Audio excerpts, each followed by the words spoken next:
All right, everyone, we're going to get started. Thank you for coming tonight. We are going to start out with our regular school board meeting, and this is February 24th, 2015. Member Loeffler-Kemp, could you call roll, please? Member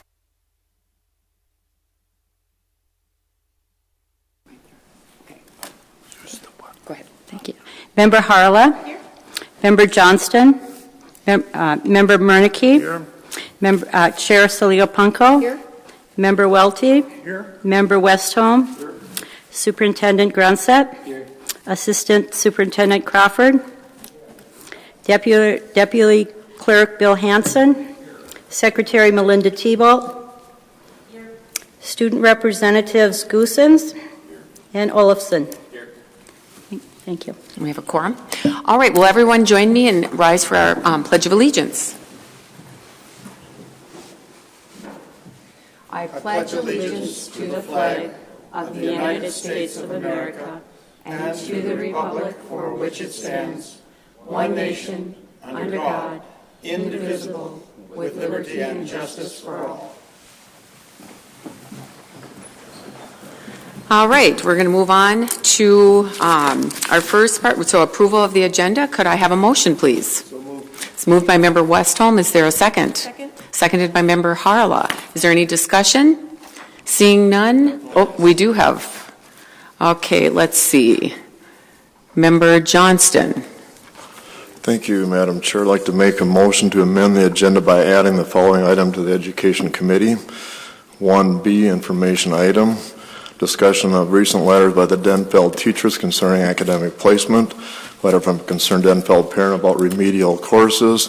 And Senate File 1067 introduced by Senator Weiger concerning proper placement of students. Okay, we have a motion. You want to write that down. To add onto the agenda, what was it again, Member Johnston? Oh, sorry. Hold on. Go ahead. Motion to amend the agenda by adding the following item to the Education Committee. 1B, information item. Discussion of the recent letters by Denfeld teachers concerning academic placement. A letter from a concerned Denfeld parent about remedial courses. And Senate File 1067 introduced by Senator Weiger concerning proper placement of students. Here's a copy of the motion. Okay, we have a motion by Member Johnston and a second by Member Welty to add 1B information item, which actually that wouldn't go there, but I suppose we can have discussion now. Is there any discussion? Oh, Member Welty, you had something you were, go ahead. Sure. I do think that this has been a topic of great concern of the community, particularly in Representative Johnston's territory. We had an offhand comment about this being something that we might discuss or would discuss in the future, but I see no evidence at this point that it's been placed anywhere. I'd love to have a committee of the whole. I'd like to have some of the Denfeld teachers there. I think this raises a number of questions beyond just the simple discussion of social advancement in class, and this may not be the time to have that full discussion, but I would very much like to have a discussion at some point, and perhaps we could have some preliminary discussion about the implications of that today, and so I would welcome a chance to add it to the agenda. Okay, and I know that we did talk about adding this to the agenda in the future. Superintendent, go ahead. I was exactly what I was going to say. We did say that we would add this to the March agenda. We did have a meeting with the Denfeld staff. Member Loeffler-Kemp was there representing the QSC. And so we're continuing to have those discussions with teachers and with administrators and with the Quality Steering Committee. And can talk more about that next month's Education Committee if you wish. Okay, thank you. And I know that we had talked about that. Member Johnson, you want to add something else? Yes, I'd like to give some rationale why I think this is a timely matter now. To emphasize the importance, I want to read a couple paragraphs of letters that we've gotten from one concerned parent. This started out by saying, this week Minnesota Post came up with a study saying that 25% of Minnesota college students must take remedial courses because their high school students are not properly preparing them for college. Unfortunately, Denfeld's numbers are closer to 50%. As a parent of a student at Denfeld, I wasn't surprised. This is a point where you can use all your power to make a change at that high school. Please do something. I'm going to also read very briefly from one of the letters from, there were 24 teachers that signed this letter. I'm going to read a couple sentences from one of them. We, the science faculty at Denfeld High School, are writing to express concerns about promotion of students who have not passed previous science courses and are unprepared to successfully participate in higher level science courses.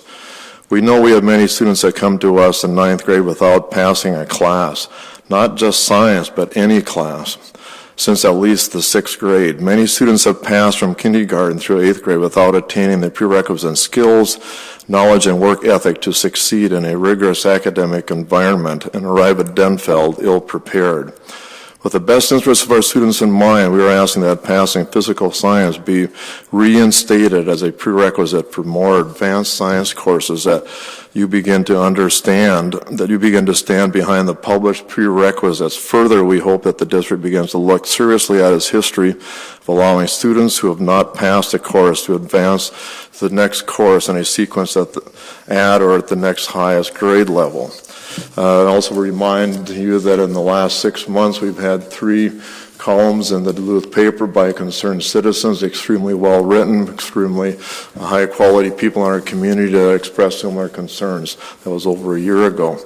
I want to end off with why this is an important discussion we have tonight and not wait for another meeting, is because Senator Weiger did introduce a bill, has been both in the newspapers in Duluth as well as the TV stations, and he is quoted by saying, you probably do more of a disservice by continually promoting someone if at that point they're lost.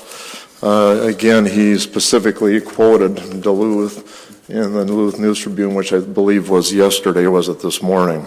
Again, that was Senate File 1067, because even legislators in Minnesota and the legislature are talking about this. It certainly seems time that we talk about this now and not wait for another monthly meeting. Thank you.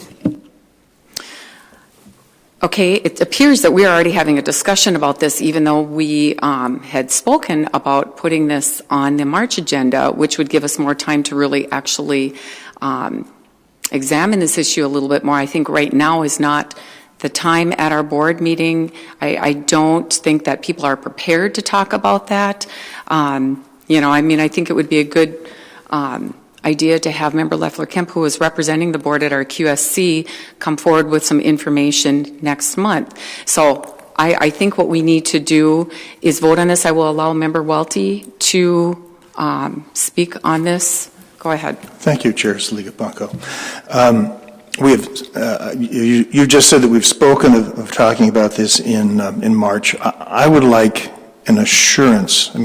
Today I received an unexpected phone call from a reporter in the Twin Cities who was following up on the story, and I had to confess we had not spoken about this in depth, and while I had lots of opinions about lots of things, it wasn't based upon any of the detailed information that we had. I'd also point out that I had requested to be able to attend the Quality Steering Committee and was told by the chair that that should not take place.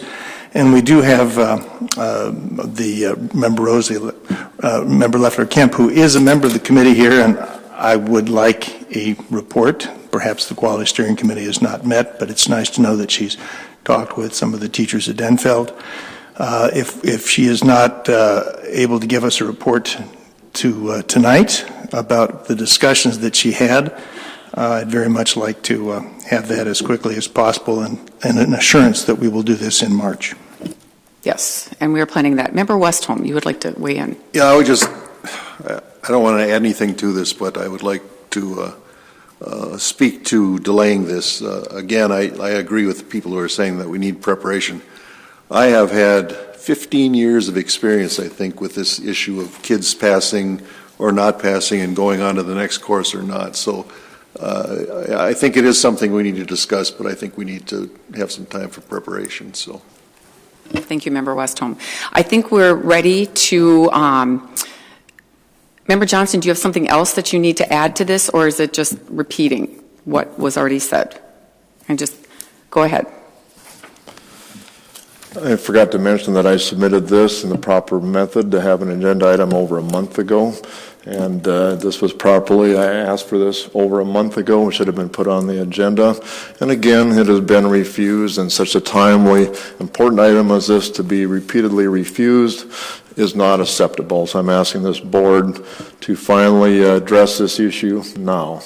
Okay, we will be addressing this in March. Okay, I'd like to vote on this, on the motion that to add this to the agenda. All those in favor say aye. Aye. Opposed, say nay. Nay. You don't want to add that. So what is the vote? How many voted to put this on the agenda?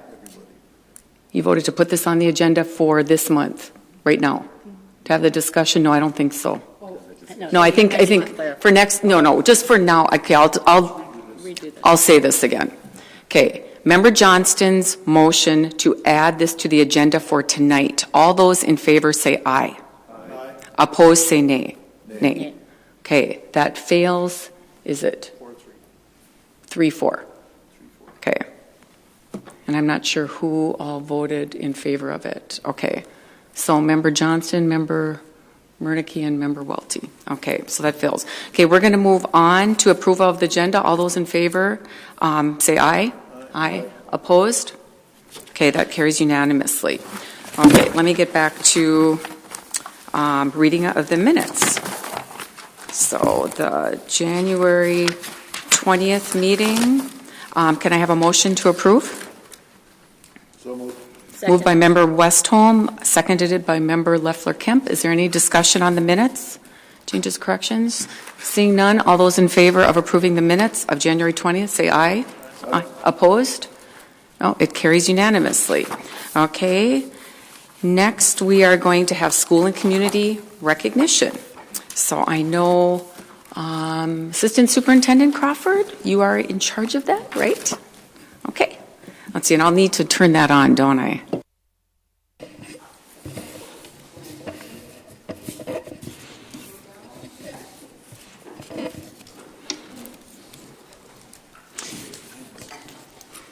Once you come up as well.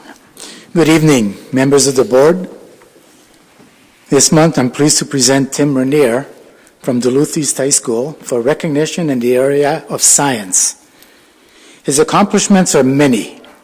They include, but are not limited to, finalist in the Intel International Science and Engineering Fair, ISEF, advancing to the Intel ISEF in Pittsburgh, Pennsylvania, first place project advancing to the Minnesota State Science and Engineering Fair in Bloomington, Minnesota, first place paper advancing to the Northeast Region Junior Science and Humanities Symposium in Bloomington, Minnesota, Genius Olympiad Award, selected to submit a project for the Genius Olympiad International Competition in Oswego, New York, U.S. Surgeon General's Public Health Award, MU Alpha Theta Mathematics Honors Society Award, ASU Walton Sustainability Award for a project involving social justice, environmental and economic prosperity, nomination for a trip to Arizona for Sustainability Solutions Festival, Alpha Delta Community Involvement Award.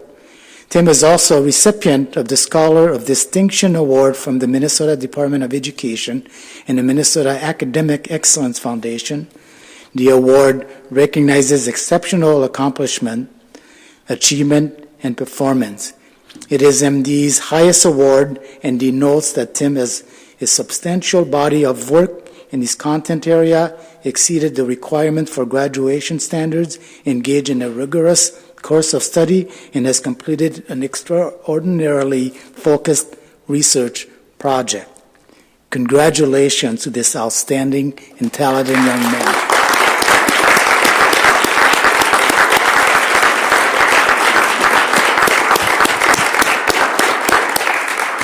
You wanted to say a few words?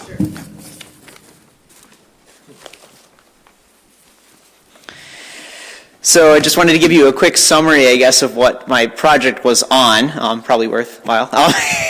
So I've been doing research projects, and mainly it actually started in science fair and back in middle school, and I've continued throughout all 4 years of high school. And all of the years have been around some area of public health promotion. Mainly the topic that I've investigated is various types of hand hygiene interventions and their effects on outcomes on behavior and also on illness rates of students have been the main populations that I've worked with. So a couple of the techniques that I worked with specifically in high school were in 10th grade I did a study with using a technique called motivational interviewing, a one-on-one interviewing style for behavior change. We actually worked with population in the health classes at East, and this was associated with an improvement in their behavior and a reduction in their illness rates. Similarly, last year my research project dealt with a social media campaign in which the students in the East health class again worked on creating this social media campaign that was then spread for a period of 4 weeks, and it ended up reaching 24 different countries. But more importantly, it was also again associated with improved behavior of the people that participated in creating the campaign and were simply able to view it on social media. This year I sort of switched focus with my research, and I worked on a more technological project, an engineering project. I took a $35 Raspberry Pi computer and built an inexpensive and accurate system to electronically monitor healthcare workers' hand hygiene. So it's a simple system where they would simply wear a wrist badge and scan the badge and wash their hands, and it's able to monitor their hand hygiene. Thus, for use of identifying poor hand washers in a healthcare setting, for targeted intervention and monitoring during disease outbreaks. So I guess some of the few cool opportunities that have come out of this have come through the Intel International's Science and Engineering Fair, which I competed at in 10th grade, 11th grade, and I'm going to it again this year. It was in Phoenix, Los Angeles, and this year in Pittsburgh.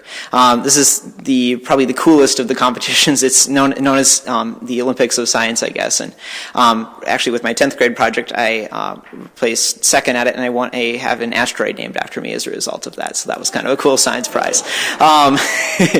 And a couple other competitions that I've gotten to do as a result of this: National Junior Science and Humanities Symposium, which is a military-sponsored competition where you present before a panel of military health experts in completely decked out metal. So that's kind of an intimidating competition, but a lot of fun too. Intel Science Talent Search this year, so I was named one of the top 300 students in the country for science, and then as the Scholars of Distinction. And I guess a couple of other things that have come out as a result is I've had a chance to speak at a Minnesota Department of Environmental Health Association conference. I got to be a guest on a public radio show teaching hand hygiene for elementary age students. And then I guess a number of other things like National Think Tank for Influenza Prevention that I was on a couple of years ago too. So there have been a lot of opportunities that have come out of this, and I guess I would like to thank Mrs. Knapp at East for her allowing me to work with the population of students, health class teacher Mrs. LaFontaine, and the medical occupations class teacher Mrs. Olson. So I've had a lot of opportunities from this, and I hope that future students will get these opportunities, as I've been the only person doing independent research in the city in high school for the past 4 years. So thank you very much.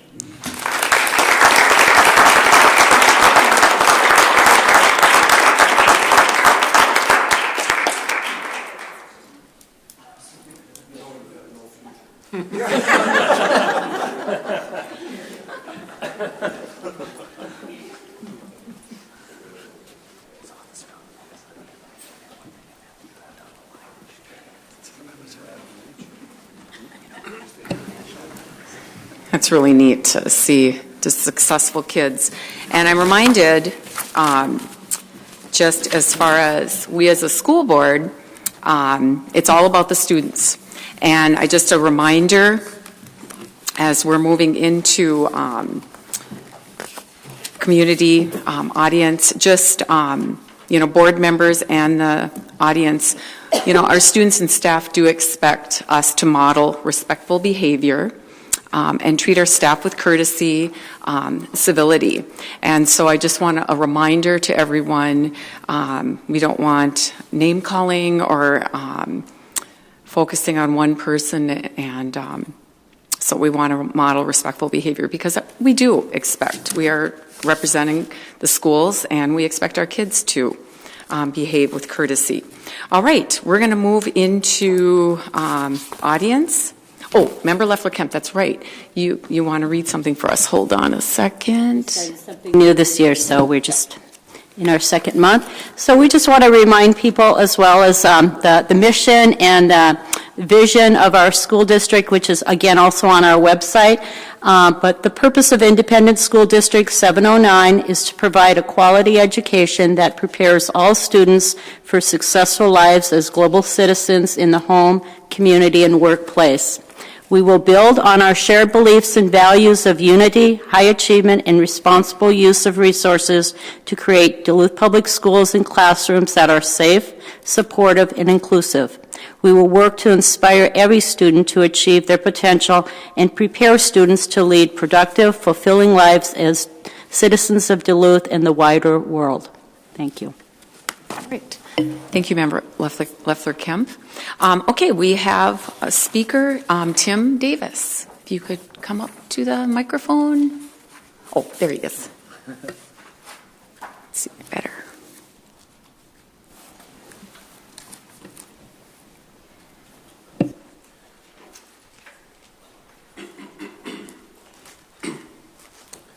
I do have 3 minutes, right? Okay. So, I'm not as nervous as I was when I first came up here.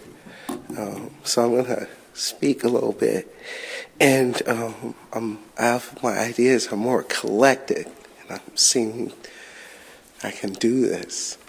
When I first came up here, I didn't know that the community people who come up here to the mic, I didn't know that when I raised questions, I didn't know that there wasn't a response. So I want to go with that.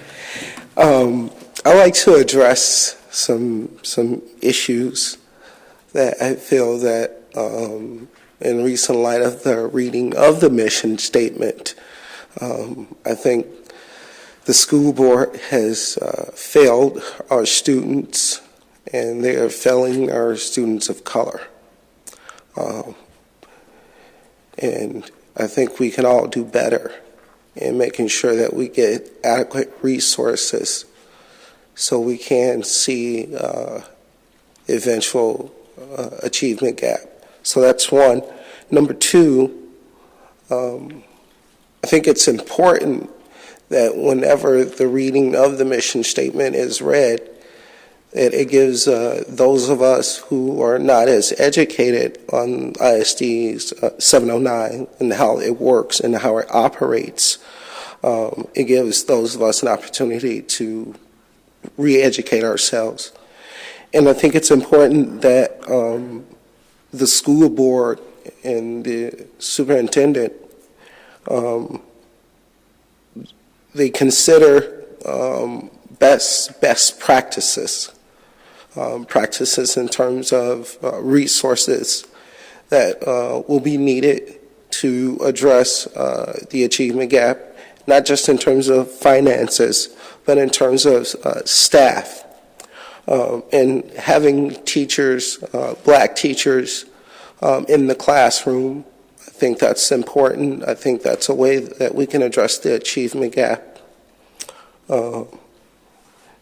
If we are to fully, hold ourselves accountable, I think as individuals, citizens, community people, I think it's important that we say these things and with truth, with integrity, and hopefully we can work together and we can work alongside of you, and we can address those issues, we can address those concerns from parents, even from community members and community of color. If we are able to address this, we'll have an opportunity to work towards a more sustainable future for students of color. Okay, thank you. Thank you. All right. Is there any other speakers? Probably not. Okay, we're going to move on to the reading, communications, and petitions. And Superintendent, I think you want to, it's your turn. Thank you. First off, there was a letter dated December 18th, addressed to Chair Murneke and members of the board from Barb Hauk, expressing her concerns regarding the school board and school board functionings. And she expresses her appreciation and hope that action being taken will help the education of children. And there's more detail in the listing there. Another letter, actually group of letters, the letters that Member Johnston referred to from the Denfeld High School teachers who expressed their appreciation for PLCs in which they can have conversations about student achievement and instruction and how to move forward. And they also shared concerns that emerged from their meetings regarding promotion without proficiency and on student achievement overall, and asked for district level assistance in meeting district goals. And we're certainly working on that. All right, Superintendent, and it's actually, the next thing is your report. That's right. And I know it's unusual, but I did want to say to Mr. Davis that I certainly hope that you'll be a part of our upcoming Think Kids meetings, and let you know that there's a host of information available on our website as well. And in addition to the regular board meeting, there are committee meetings that the public are invited to where more in-depth conversations do take place. All right, on to my reports. Well, earlier this month, we had an opportunity to host an author, Anton Truer, who led a professional development opportunity for our staff. And there was a large group of teachers that participated in a book study. In one of Mr. Truer's books is called Everything You Ever Wanted to Know About Indians, But Were Afraid to Ask. And while it's a kind of tongue-in-cheek title, it's a very serious book, and the study was centered around building better understanding and better relationships. And it was certainly an honor to have him visit, and it was a meaningful opportunity for staff to be involved in that opportunity. And we're hoping that there will be an ongoing relationship with him and our school districts. Also, tonight I am pleased and honored to let you know that we have a very generous donation coming to our schools from a former student of Denfeld High School. His name is Jerome Clarence Miller, and he attended Denfeld in the 1940s. According to his family, he had a great interest in horticulture and carpentry, and when Mr. Miller passed away, he directed that $100,000 should be given to our school district, and his family indicated that they would appreciate some acknowledgement in the form of a plaque, and we thought it would be fitting to somehow invest the money in our career and technical education courses and programs in our buildings. So it's quite an honor, and we're very thankful to the Miller family. We are starting something new. We've been working on reducing the number of students who show up to school when we have either a delayed start or have called school. It's been kind of an ongoing issue that we've had where we have a number of students who don't realize that school's not in session and get dropped off at school. And so we are going to start having all calls when we are delaying school or calling school off. So families can expect their phone to ring around 6 a.m. on those days. As just a reminder, it's at 6 a.m. because some of our students, that's not too long before they'd be getting on the bus. So we will still also be using television and radio and an email and social media and all the other ways that we contact people. But adding that will hopefully help us to reduce the number of kids who show up to school on mornings when we've closed. Tonight, I'm looking forward to another new addition to the school board meeting and to the superintendent report, and that is reports from our student representatives. So each month we will be asking our student reps to tell us something about an activity and something academic that's going on in their schools. And so I'm looking forward to that, and I want to take a moment and put Tommy on the spot because I know that he earned his Eagle Scout yesterday. So, wow. Congratulations. So without further ado, I'll hand it over to Tommy, and we'll start with a report from Denfeld and then move on to Jude and a report from East. Thank you, everybody. Some news from the western front of Denfeld. We had our blood drive in February. It was a great success, one of our biggest ever. 54 volunteered to donate blood, and we were able to draw from 45. On February 10th, we had our 8th grade orientation. This will be the class of 2019 already. Over 400 attended. That's students, not including parents and guardians. Our one-act play performed Antigone, and they took 3rd at the regional competition. Our robotics team, with Robot 4009, who goes by the nickname Denfeld Nation Automation, or DNA, has the regional competition this weekend, and last year they took 4th in the state competition. That's right.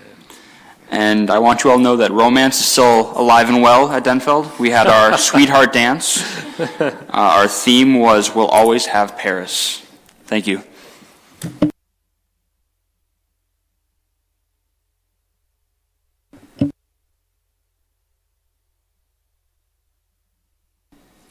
All right. So, I guess, yeah, similar things are kind of happening at East. We had our one act actually made it to state this year, the state competition. They performed well at that, and everyone was very supportive of that and their success with that. And we also had our blood drive and our 8th grade orientation at East, and it was also pretty successful. And at least this week coming up, with winter sports kind of wrapping up, everyone at East is really excited coming back from break for the section final game for hockey this coming Thursday. That's against Elk River, so we're all kind of really hoping for a win there so we can get to the state tournament again, which would be a lot of fun for everyone, as it always is every year. Another thing coming up this Thursday is a respect assembly that different student groups around the school are working on as a part of the whole Pride campaign, covering issues like peace, respect, integrity, diversity, and enthusiasm, covered by different student groups and even teachers. Another thing coming up is the a cappella talent show. They're throwing that together to put that on in March, and everyone's kind of getting geared up and excited for that. And one significant thing that was kind of happening over the past month or so among just kind of the student body was our student newspaper, The Greyhound, as I know all of you are aware, that their most recent issue was, it had a strong focus on mental health issues among the student body. There were a couple of students that actually shared their own personal stories and their own struggles with things like anxiety and depression, and just kind of opened up to everyone and kind of just really wanted to get the conversation started. A couple of students have actually started kind of a support group organization, so students can come and kind of share their own experiences as well and get help from their peers and things like that. And there is kind of a growing desire among the student body, at least at East. I can't speak for Denfeld, but and I know I've talked to Superintendent Gronseth briefly about this before, having some sort of like a mental health counselor or something sort of like that to have some additional support, more so than there is now, because so many students just don't feel that the mental health support in our school is currently adequate in dealing with things like just emergency anxiety attacks or issues that people can face at school at any moment. They just feel like they don't really have anywhere to go and deal with those issues. But other than that, I think everybody's really excited to be back from break and getting really excited for the coming weeks. There's a lot of stuff happening, so yeah. That's good. Thank you. So I'll just move on. Thank you so much. I think it's really refreshing to hear from our students monthly, and I think it's a good addition to have that because we have a lot of things going on, and you do a great job reporting it. So thank you very much. All right. We are now ready to move into the report of our standing committees. So our Education Committee, Member Harla, if you would take it away, let me just get, there you go. Thank you very much, Chair, and students for your updates. I participated in One Act in high school and went to state with Central. It was such a fun experience and appreciate hearing about all that and about the experiences happening with students. So thank you. I really appreciate that addition to our agenda. So we had a very community schools and education-focused education committee meeting 2 Tuesdays ago. The first informational item was a presentation by Deb Wagner and Kathy Bogan, along with Brenda Vathauer from Lincoln Park on the phone, because it was a little bit snowy that night, to talk about a grant that they received from the Blue Cross and Blue Shield Foundation to work on addressing health disparities in school and health inequities, and a part of it and addressing social determinants of health, specifically with Myers-Wilkins family and other Duluth residents. And through that grant, they made a manual for that was for school and community partnership operations. And so I would highly recommend that folks take a look on the website for our school district. There's a place that you can go and actually see all the information about that community schools handbook. And I just really appreciate that community school partnership 101. And I know that a lot of our schools have opportunities to be involved, and I know there are a lot of community organizations that look to iron that out. So I feel like it was presented, and I've seen it working as a great communications tool for community leaders and community members wanting to get involved in our schools. The next item was, again, another career and technical education program overview. And I was very impressed by the staff that came and presented. Peggy Ellert and Mike Emerson came and presented, as well as Mr. Halver came to present. And I just want to read off the list of available classes that we have. I'm not going to read off all of them, but the different course areas that students can take in career and technical education. I know that there's been a lot of different reports in the paper with regard to this, and saying that we need more. And it was really nice to hear overall what we heard, and glad to know that we have an additional donation to add to it from the family. So looking at, we have in areas of hospitality service careers, business and technology, construction occupations, vocational agriculture, communications, technical careers, medical careers, and industrial arts. And I'm just really proud to hear those committed staff. And a way that community members can get involved with this is that the students, there are actually community teams that do inform these classes, and so they invited folks to reach out to them if they're interested in being involved in this. And our students are always looking for ways to be connected in our community and to find mentors, so very important. The next piece was about college and career readiness. An update from Dr. Lake with regard to test prep resources, with regard to our ACT Explore in 8th grade, the ACT Plan in 10th grade, and then the ACT Plus writing in grade 11. We do have a day coming up, and I have not been able to find the date that was written, Superintendent, so I know that there will be one day in, is it April? In April, that only juniors will be attending, will be in schools that day, and so it's very important for parents to know that during that day, all of our juniors will need to be at school on time. Breakfast will be provided for them, and all students will be taking the ACT. This is something that is supported through the World's Best Workforce legislation. It's something that the state is paying for each of our students, and so that it's a part of our curriculum and something that that our students need to take. That being said, there are a lot of test prep resources that are available at the schools for students that are wishing to have additional help, some one-on-one students in our student support centers, as well as students can take manuals home if they need to, and there are a lot of support. So if your student is nervous about this test or are looking to take it, there is support. I know look forward to hearing how it goes for our 2 student school board members in April. And it's on April 28th. So thank you, Superintendent. So I would just, again, highly recommend if you know a junior, on April 27th, give them a call, give them some good energy, as well as I'm just glad to know that there's been so much coordination around this event by our schools, by administrators, and by our students. That will lead into the next piece for a civic engagement presentation. Tom Albright is our newly hired civic engagement coordinator, and he provided an overview of his position goals and just kind of his overview of his involvement within the district.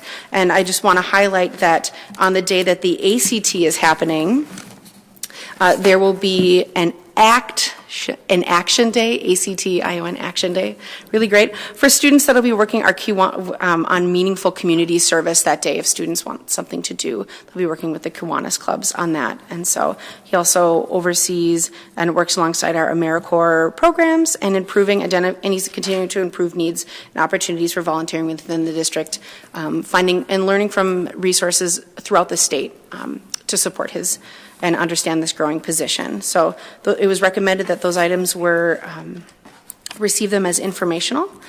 The next piece are grant applications, and I know that the first one was moved to the acceptance of grant awards, so very glad to see that we received a grant from the First Technologies for up to $30,000 for matching funds for a grant to do the Fab Lab at Denfeld High School beginning in the 2015-2016 school year.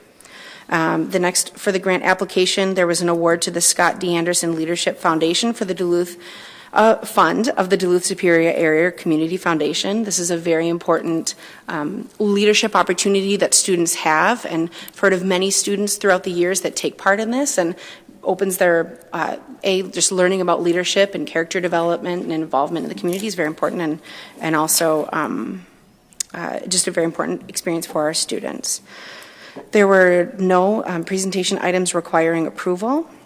With regard to the extended field trip requests, Denfeld Skills USA Automotive Club students will be traveling to the Doubletree and Hilton in Bloomington to take part in a conference from April 10th until 12th, Leadership and Skills Conference. So it's recommended that the Duluth School Board accept and approve the above extended field trip request. Chairman, okay, I'll continue. Oh, we'll do this, we'll actually move this resolution, so it's recommended that the Duluth School Board accept and approve the above extended field trip request for the Denfeld Skills USA Automotive Club. Wait, that's not the next one. The next one is the resolution, sorry. Sorry, excuse me. So then I'll move to resolution on page 63. Acceptance of grant awards to the Duluth Public Schools, resolution number E-2-15-32-36. Whereas Minnesota Statute 465.03 requires the school district to accept grants by resolution expressed in the terms prescribed by the donor in full, and whereas acceptance of the grants in accordance with the donor's terms is the best interest of the Duluth schools, now therefore be it resolved that the Duluth schools does accept the below grants from said organizations in accordance with the terms set forth herein, and be it further resolved that the Duluth Public Schools wishes to extend its grateful appreciation to these organizations. And the 2 organizations we received funding from were the Minnesota State Colleges and Universities, U.S. Department of Education, funds awarded to support career and technical education programs, and that's in the amount of $461,812.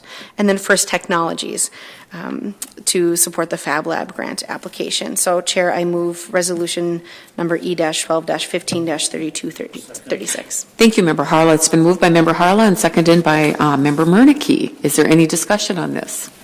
Seeing none, all those in favor of resolution E2-15-3236 say aye. Aye. Opposed? Okay, that carries unanimously.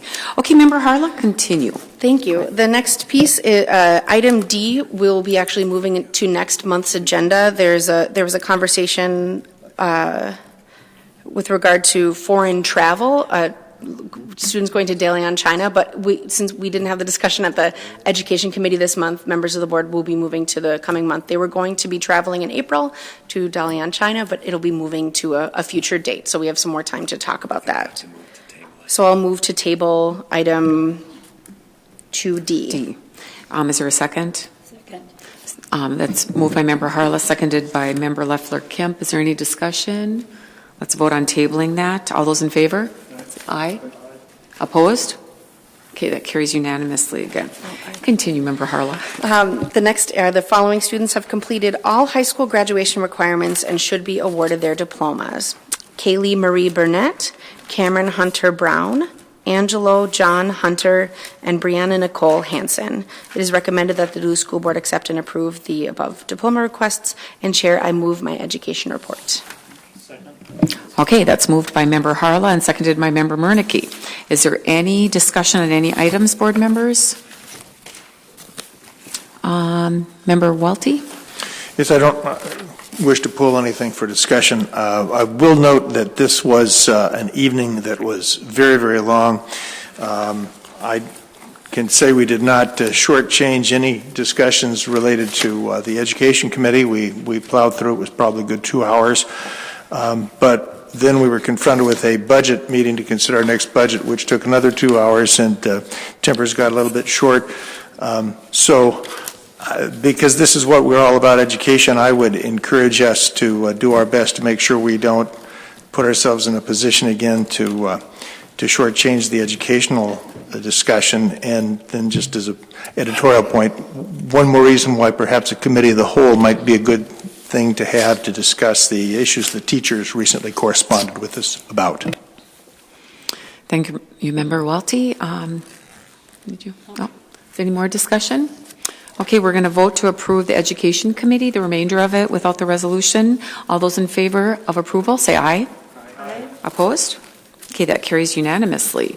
The next committee is the HR Committee, and I know Member Murneke, you are the chair of that, so yes, go ahead. I am.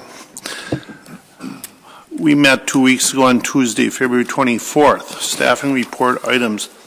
The co-curricular was rather long because it's one of the things they do all at once. We have 320 co-curricular hirings, certified leaves 2, certified long-term subs 4, certified permanent increase 1, certified temporary increase 3, certified retirements 5, non-certified appointments 7, non-certified demotion 2, non-certified leaves 11, non-certified long-term subs 3, non-certified permanent increase 1, non-certified resignation 7, non-certified retirements 1, non-certified termination 1, non-certified temporary increase 4.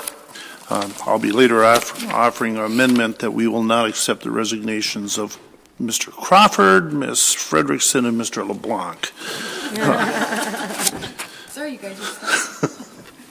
Other action items. We're going to vote now on approval of the Duluth Principals Association Collective Bargaining Agreement. Madam Chair, do you want us to do these resolutions separately? Let's go ahead and do the resolution. You. Yes. We'll start with the approval of the Duluth Principals Association Collective Bargaining Agreement, Resolution HR 2-153241. Okay. Resolved by the School Board of Independent School District 709, St. Louis County, Minnesota, that the collective bargaining agreement between the Independent School District 709 and Duluth Principals Association, summary of which is in the hands of all school board members, be approved and adopted for the periods August 1st, 2013 to July 31st, 2014, and August 1st, 2014 to July 31st, 2017 inclusive, and that the chairperson and the clerk of the school board be hereby authorized to execute said agreement on behalf of the school district. I move HR 2-153241. Thank you, Member Murneke. Is there a second? Second. That's seconded by Member Leffler-Kemp. Is there any discussion?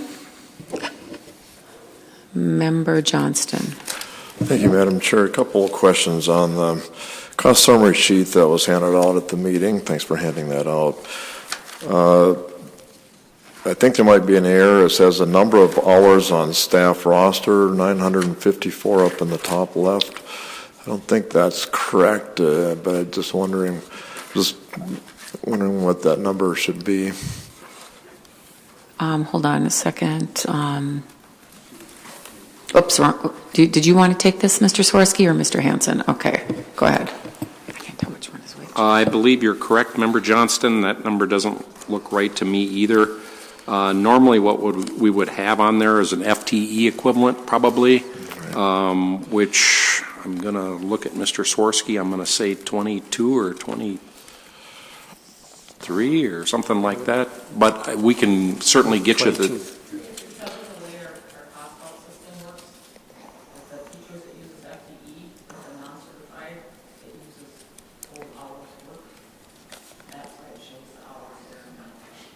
Okay, so maybe it isn't an error, but at least it doesn't provide meaningful information in the least. So I believe 22 is the right FTE number to use when we're looking at how that breaks out, and we'll certainly take a look at that on future cost out sheets to make sure that we can put that in a more meaningful form. Thank you. A couple other things I don't know if you know offhand, but what do you think the average salary is for principals, and what's the highest paid principal? Could you got any idea on either one of those figures?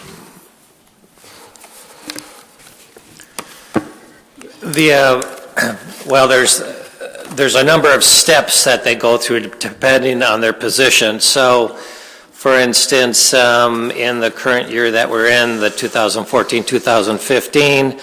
The senior high principal at step 4, so with at least 4 years of service, would be at $116,643. And then again, the elementary assistant with 1 year of experience would be at $78,948. I wanted to point out that I think this doesn't go through 2017, it's just 2014-15? This is correct. But the resolution says 2017.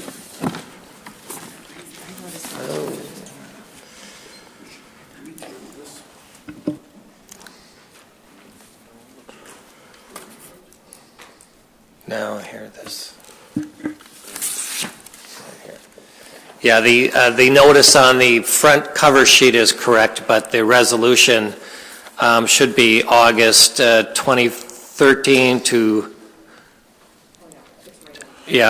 July 31st, 2015, and that other line should be struck on the resolution. The end August 14th to the 17th should be struck. Okay, so it would be August 1st, 2013 to July 31st, 2015. Is that right, July 31st? Yep. Okay. Yep. Okay, so I think that's right, as long as it's correct on that. Okay, yep, okay.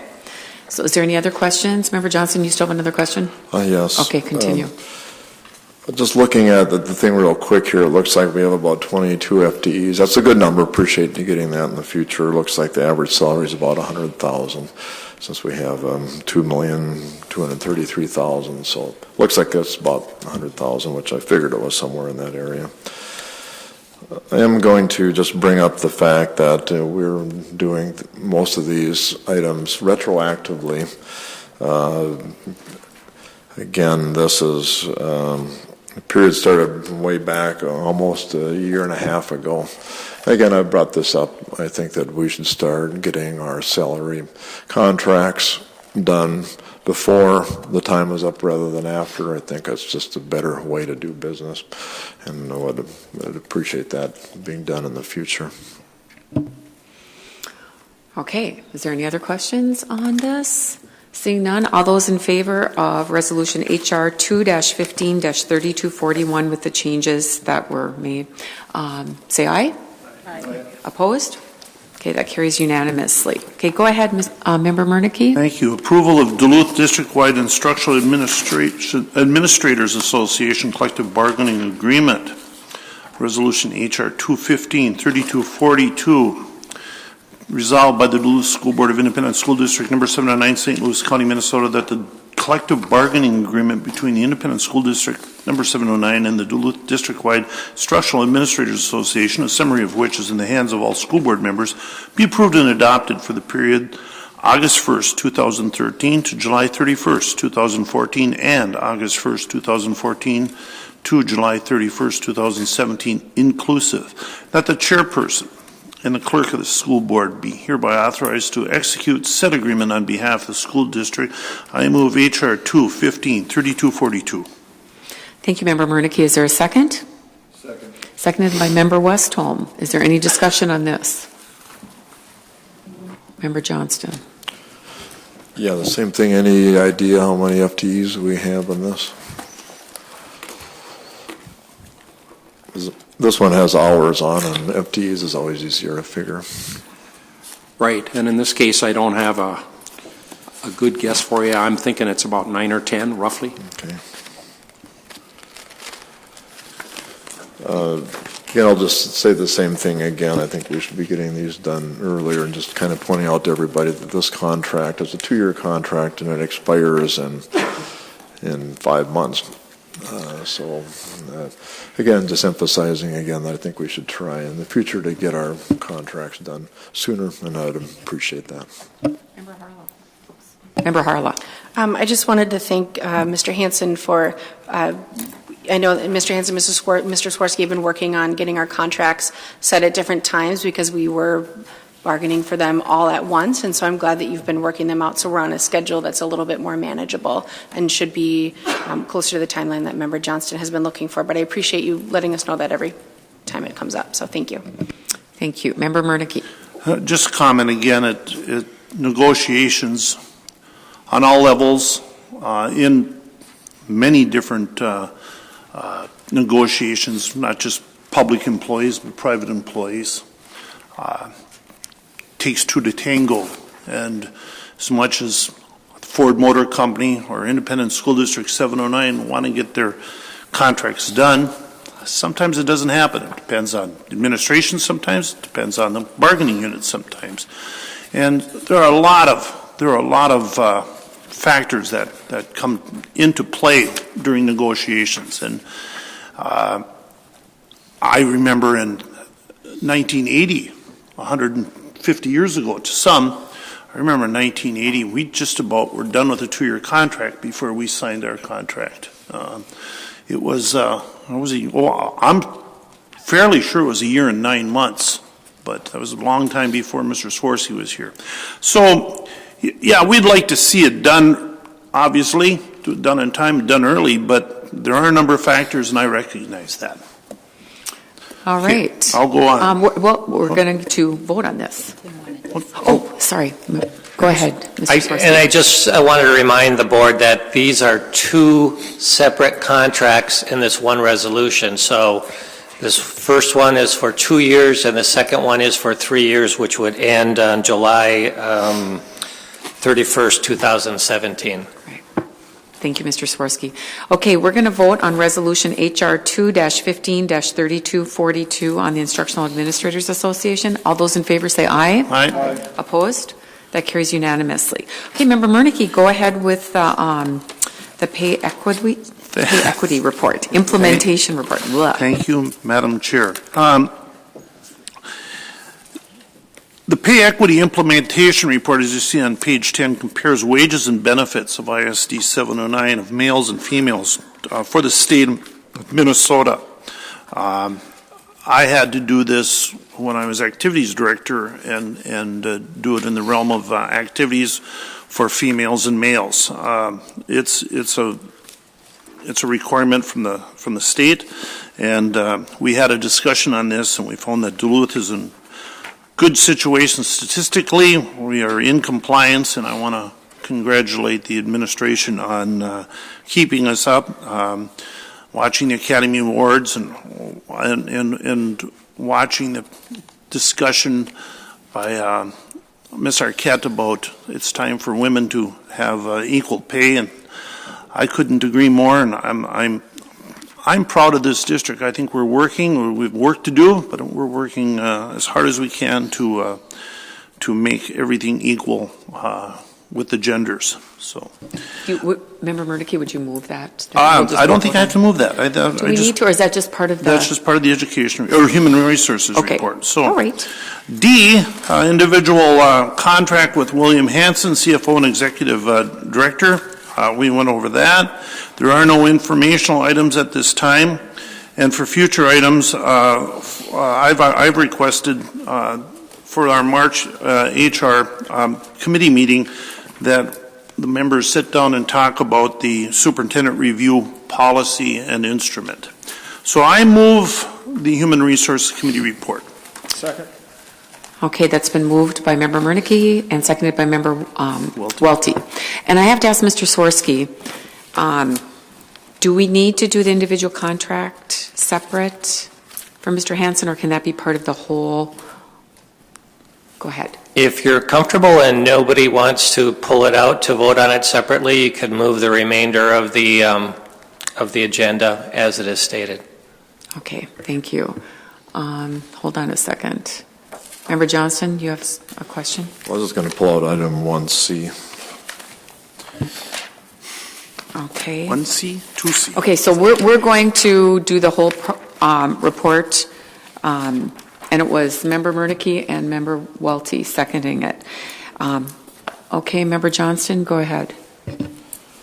Thank you, Madam Chair. Just wanted to echo what the member just said about our schools. I think schools are one area of our occupation where there's a lot of parity between men and women. One of the few areas. I work for the federal government. I still work for them on a part-time basis. It's another area where there is a lot of equity between men and women. And again, I'd like to echo again that this school, as well as most schools in the country, we do quite well. Our pay is fairly good, and it's something to be proud of, the equity between men and women in our pays. Okay, and I'm going to pull out the staffing report action item to vote a separate, because I happen to be a coach and I am part of that, so I need to abstain from it. So if we could vote separately on the first item, staffing report action, that's all right. All those in favor of number 1, say aye. Aye. Opposed? And then I'm abstaining from that, so if you would record that. And then we will go on to the remainder of what we have not voted on. So it would be letters C, D, and then the other information and future items. So for the remainder of the HR report, all those in favor say aye. Opposed? I guess that carries unanimously. All right. And I think we are done with the HR report. If we could move on to the Business Committee report, and that is Member Westholm. And let me just get you on here. There you go. Okay, thank you. Wait, hold on. Okay, we'll say something. That's all right. Keep going. Okay. Thank you. When I got to the meeting tonight, I discovered that the glasses in my pocket were my wife's and not my readers. So if I start reading like a kindergartner, Member Johnson has very graciously said he would take over for me and watch what I'm doing. So I think I can read, but maybe very slowly. Anyway, looking at the Business Committee report, financial report, and the approval of the payment of claims, and that is on board book, budget revisions, wire transfers are D, 1D, 1E, investment transactions, 1F is the WATM projections, 1G is fundraisers, and then we go to bids, and there were 2 bids that we had this month, and one was for the WAN and ICP services, and that's the Wide Area Network, and that came in at $822,000. I think I read that right. And it is recommended for the Duluth School Board approve the contract for Charter Communications for a 3-year contract. I don't know if we have to act on that right now. No? Okay. And then the other bid is for network infrastructure, and bids for that came in, and they were approximately $325,000, actually $326,000. and it's recommended the Duluth School Board approve the bid with CDW in the amount of $325,000. And then B is RFPs, C is quotes, and then we go to policies and regulations, and that's policy 1098, gifts to employees and school board members, and that's attached on page 38, and the recommendation is that we approve that policy for the first reading, so that's what we're doing with that. And then on the second page, very contracts, change orders, and leases, and we didn't have much in the way of that this except the usual kinds of things. And then we get to resolutions, and I think we do have some things we have to potentially discuss and vote on. That's acceptance of donations to Duluth Public Schools. And the recommendation under A is that it's recommended Duluth School Board approve Resolution B 2153237, and that's acceptance of donations to Duluth Public Schools. And do we want to do that right now? Okay, that's a motion. Yeah. And can I have a second? Okay, seconded by Member Harla. Is there any discussion on the donations, acceptance of that? Seeing none, all those in favor say aye. Aye. Opposed? That carries unanimously. And go ahead with the next resolution, Okay, Member Westholm. 5B, B2153238, and that's authorized student activities. Member Johnson, what's the last three words there? Bank account. Okay, bank account. And so we've got, it's recommended that the Duluth School Board approve Resolution B-2-15-3338, and that's authorized student activity book signers. So. Okay, that's been moved by Member Westholm. Is there a second? Seconded by Member Harla. Is there any discussion on that? Go ahead, Superintendent. Let's see. Go ahead. I just wanted to note that the name that repeats over and over on that page is Jody LeBlanc, who's having his final school board meeting this evening. This is his final week on the job, and I just want to say how very much I have appreciated your support and your dedication to the school district, and maybe we'll do some fishing rather than financing in the future. And I also wanted, yep, please.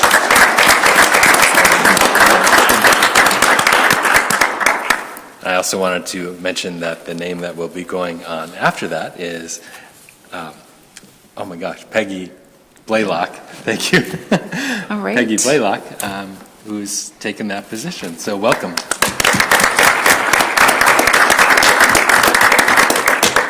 Thank you, Superintendent. And let's see, Member Johnson, go ahead. Maybe I got this answered, but I just noticed on the resolution that we are removing Mr. LeBlanc, which is a shame. I'm going to miss you. There's no addition on there, and I assume that's supposed to be Peggy LeBlanc, and that's good. But should that be amended to make sure her name is on there? Because right now it's blank. We don't have anybody. Mr. Hanson. I believe that's a future item, but. Peggy already has some signature authority, and where she doesn't have, we'll be filling in those blanks on next month's agenda for you to take care of. So, okay, all right, and I want to echo the comments by Superintendent. We're going to miss you, Jody. That was hard to see your name there. Did a great job all these years I've known you, so thank you. Okay, so we're going to vote on that resolution. All those in favor of this resolution authorizing student activity bank account signer changes, say aye. Aye. Opposed? All right, that carries unanimously. And Member Westholm, continue. Before I get to C, I guess I just make a comment too. All the years I was a principal, especially, I was down here quite often asking for help on finances, and the two people I go to is Bill Hanson and Jody. And most of the time I'd end up with Jody because Bill seemed, he was always in meetings, or he was, so busy himself. So I can, and that's not a negative comment on Bill. He just has a big job. But Jody, I'd butt in when he was in meetings, and I just had something urgent, and he was always so helpful with me. And And so whenever I made mistakes, without talking to him, I'd always blame him, so I would, but,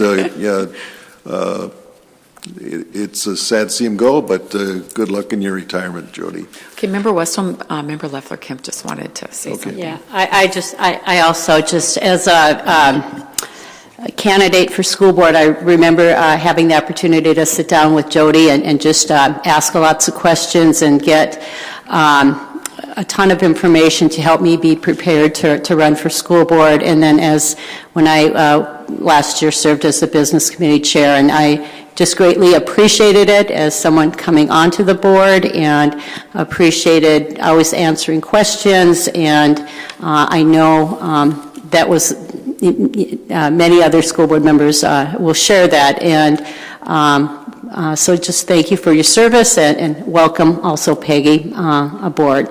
You have some big shoes to fill. Thank you. Okay, and it looks like Jody LeBlanc wants to say something. Well, thank you all for your kind words. I appreciated the opportunity to be the finance manager of the Duluth Public Schools and to try to serve the students of the city of Duluth. So that's about all I can say for my position in that. So thank you for all your words. Thank you.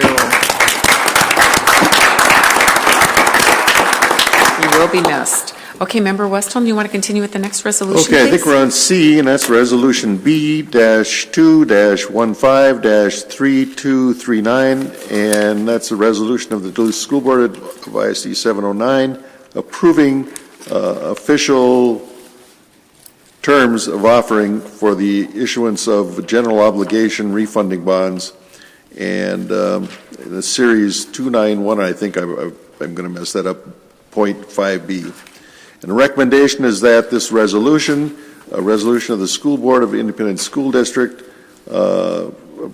approving the official terms of offering for the issuance of general obligation refunding bonds, Series 201.5B, and so that's the recommendation. So, All right, is there a second? Second. Seconded by Member Harla. Is there any discussion on this? I think Mr. Hansen would like to say something on this. Thank you. Thank you, board members. Just to call your attention to, there is a amended version of this resolution in your packet. A couple of minor changes to dates brought about by just a little tweak in the timing of the sale that will happen next month, and then we'll be all set to report to you on the sale date of March 17th, which is also the board meeting date. But just two small, relatively insignificant changes, but not insignificant to the bonding process itself. So thank you very much. Okay, Mr. Hansen, are those the change in times, basically, right? Yeah. If you notice that on the second page, is that the only, on the third page? Well, it's the same thing, the changes for the time. And that is the only change. Okay.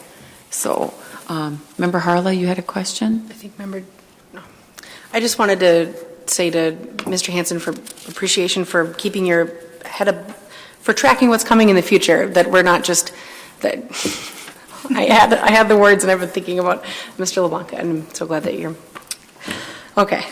I'm sorry. What I meant to say was I appreciate that you're looking ahead and making sure that we're making good financial decisions with these bonds. I know that it's not an easy thing for a district to have entered into a contract, to have taken out this amount of money, and glad to know that we'll see some savings due to this. So thank you very much. Okay. Thank you. Member Welty. Mr. Hansen, this is such a small and trivial question, but since we're plowing along rather quickly, I think I'll go ahead and ask it. The changes have to do with the timing of the, I guess, the submission of bonds, and it's a very narrow little window. Originally, it was 9:45 to 10, so that you've got a 15-minute increment to get this going, and now it's changed to 9:15 to 9:30. Can you just explain, for my academic curiosity, why it's such a narrow little window? Is every bond calculated on the 15 minutes note, or what? I think it's pretty common length of time, certainly, and I've never heard any complaints from any bidders that it's too short or anything. I think that's the way that world works, and I don't dabble in it that often, but it's the world that they operate within, and everybody's okay with it as far as I know. So they can go on to another bid somewhere else in some other community Exactly. in the next 15 minutes. Yep. Okay, thank you. Okay, thank you, Mr. Hanson. Is there any other questions? Okay, we're going to vote on this resolution, B2-15-3239. All those in favor say aye. Aye. Opposed? That carries unanimously. Okay, Member Westholm, continue. Okay, D was a placeholder, but we're not going to be doing anything with that tonight. Talked to Mr. Hanson, and he said that had been pulled. 6, informational items, and there are several expenditure contracts, and I don't know if you want me to read any more than what's in it, and we've got revenue contracts, and then other contracts there were none. Facilities management and capital project report, and then finally, I can't read the last thing. Audit engagement letter, and future issues, the Woodland Hills lease agreement, and the FY16 budget development. We've already started talking about that, but I'm sure that'll be one of our big things the next couple of months. And that's it for the business committee. And I move the business committee report for this month. Okay, it's been moved by Member Westholm, seconded by Member Murneke. And then do we have any discussion items?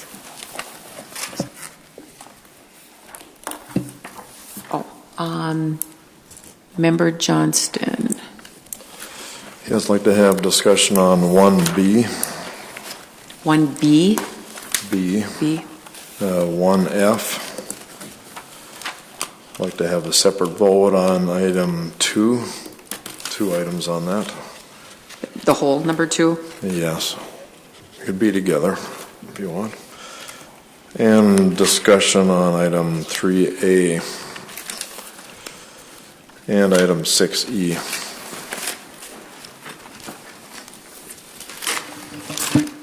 Okay. Member Harla.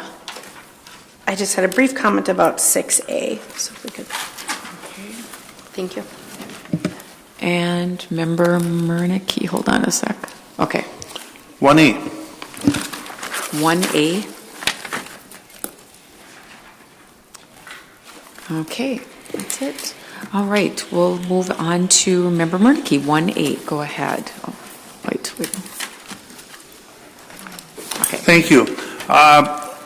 We did go through a business committee meeting, and it was a long one because we'd had so many others, and there's a lot to say about that. The financial report, in a whole, we're looking good, which is good. There's a lot of positives that are coming along. I like that. I'm still concerned about Wadham. I mean, we always are. The enrollment is a concern to all the board members on this one, and we're hoping that turns around. I just think that as a board member, as I was looking at this, I want to congratulate the staff. I think we're doing much better than we were, and again, being an optimist, I'm thinking that we're going to get on good footing pretty soon. Thank you. Okay, thank you, Member Murneke. All right, we're going to move on to 1B. Member Johnston. Oops, you were on. You got off there. Okay. Thank you, Madam Chair. As usual, I'm going to bring up the item of always of concern of me on our legal issues, and that's on our list of checks that we get, the vendor list, and that's the legal issues.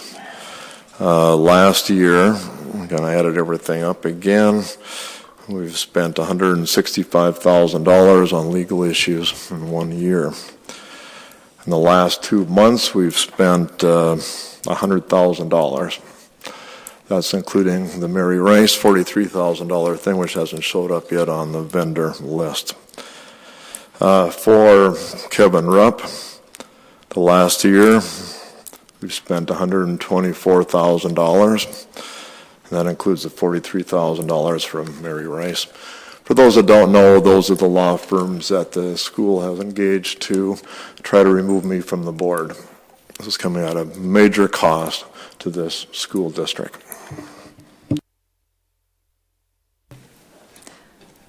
That was 1B. Okay, we're going to move on to Wadham 1F. Member Johnston.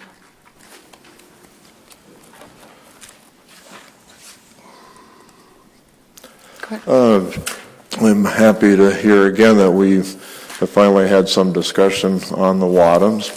Only 6 months ago, looking back on some of my emails and some of the minutes from reports, I was chastised for even having the audacity to bring up the Wadhams. So I'm glad now that the administration and the board is saying how important this is.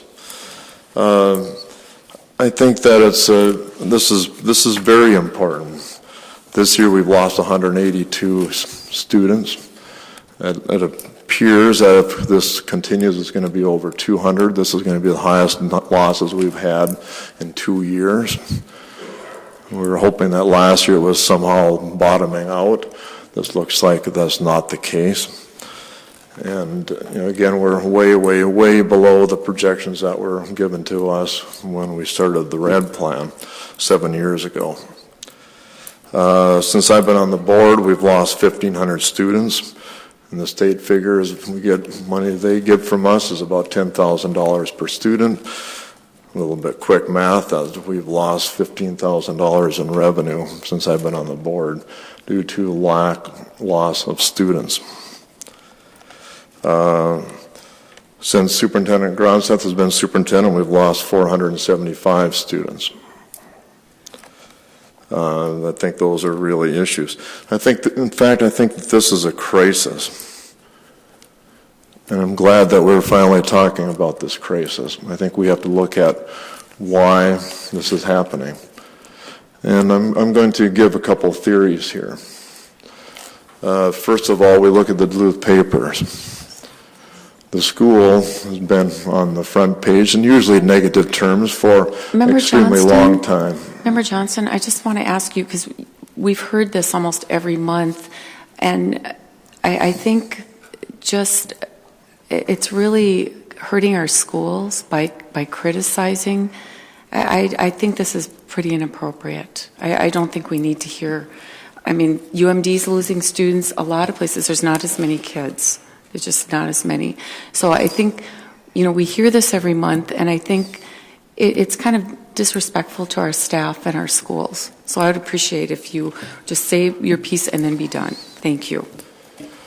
I think that is very important that we don't deny what we're doing, as the chairman seems to be suggesting. Deny what we're talking about. The only way to solve this is to put sunlight on the issue. And for the chair to say, I said this before, yes, I have said it before, and we have gotten worse. The school has done absolutely nothing to do anything about this. Which school are you talking about? Let's see, I'd like to raise a point of order. I have the floor. If the chair is interrupting me, you said a school, and I think we shouldn't be criticizing our schools. Raising a point of order, I happen to have the floor. Right, but I think we should not be criticizing our schools like that. A point of order. You can go, but please do not criticize our schools like that. I think it's unfair to our staff. I am asking that the chair not interrupt people when they're speaking. I have the floor, and I appreciate that she respects people that have the floor. Not interrupt when they have the floor.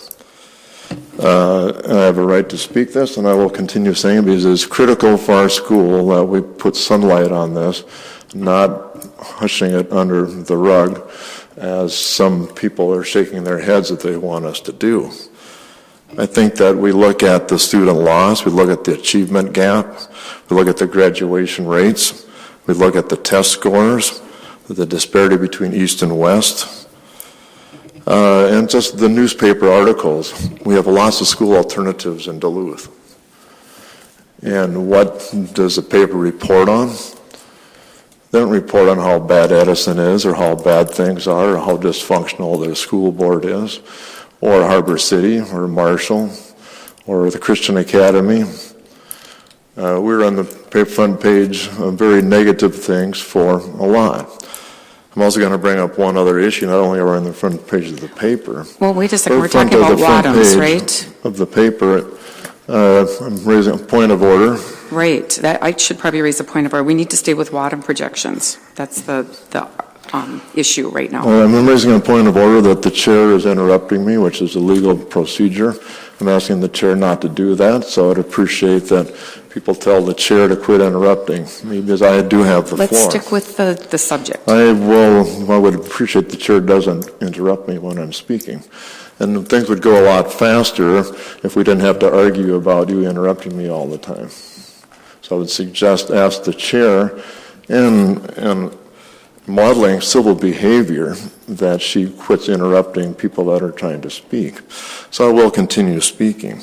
Again, this has been on the paper a lot, and I guess the biggest thing that this board has done is, one, go after me, try to remove me from the board. We have one new board member who... Member Johnston, we are talking about Wadhams. We are not talking about anything with that. We are talking about Wadhams. I am going to move... Member Murneke, go ahead. I have a point of order on the floor. I don't have to interrupt anything. Member Murneke, go ahead. I'm going to talk about this. I'll come back to this. We're talking about Wadham. Yeah, you're talking. We're talking about Wadham. We're not talking about your personal problems and everything like that.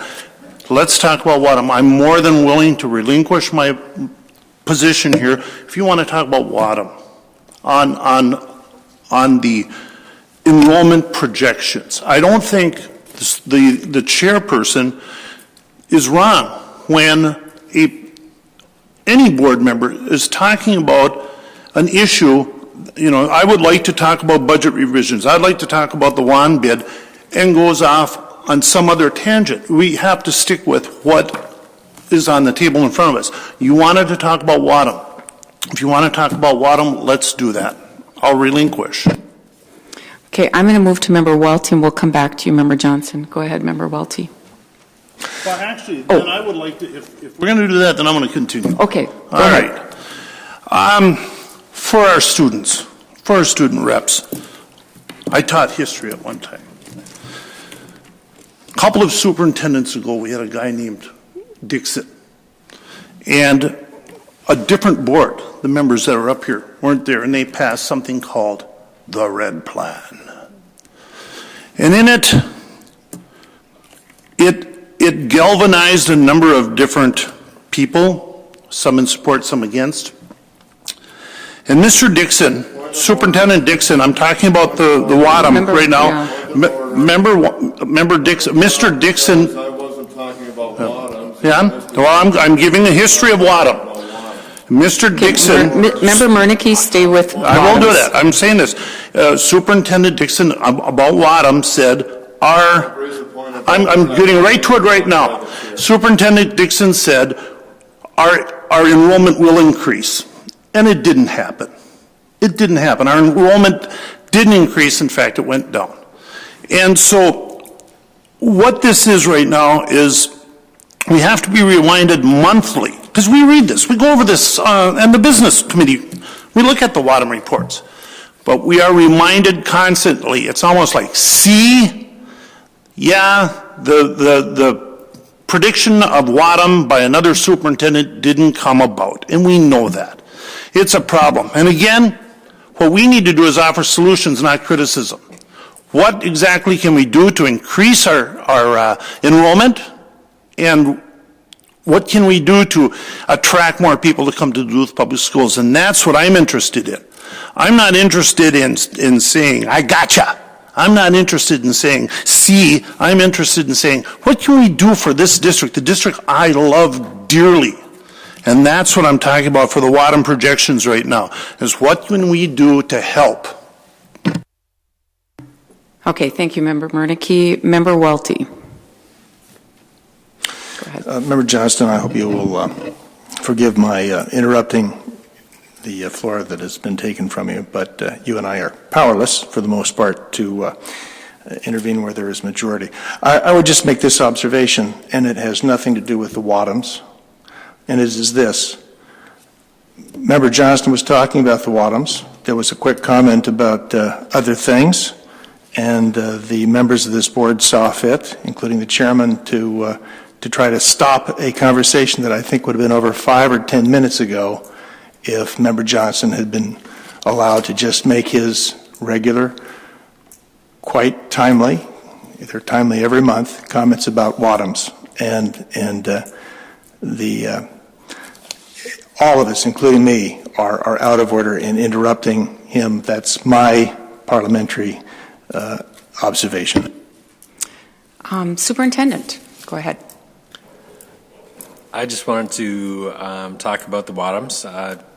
Member Johnston's right. We have had an unusually high number of students exiting the district over the past 2 months. We've really looked into this and found that 131 of those students moved out of Duluth, out of the area. 29 of those students were students that left residential sites where they were receiving mental health treatment and then were released to go wherever else in the state they originally came from. And, excuse me, 98 students moved into the area. So while we had many more moving out of the area, we had a smaller number moving in. And just a reminder that you will be hearing the results of the demographic study that will help us to clarify what the projections are for the next 5 years. That was very good information, Superintendent. Thank you. Okay, Member Johnson, anything else to add? Yes. I think that I'm sad to see that there really doesn't want to be a discussion about this, but I will be talking about it. People talk about solutions. That's why I'm talking about this. First of all, we have to talk about why this happened. Solutions are, first of all, this new school board is the one primary, most obvious thing that all I have to do is read the papers that the school board is trying to remove me as a school board member, which is extremely unusual. My solution is stop doing it. And then to that end, I'd like to say that I have done everything that I can to stop such witch hunt to go on by this board. One of the things that I've done is talk to Northwoods Communication. They indicate that this school board and the superintendent have refused to enter into mediation and to try to make any resolutions. They have refused to do anything except continue spending $168,000 this year in legal lawsuits to go after me. So if we want to have a solution, it's right here sitting in front at this table. And nothing is being done. Number one thing that this new board has done is to go after me.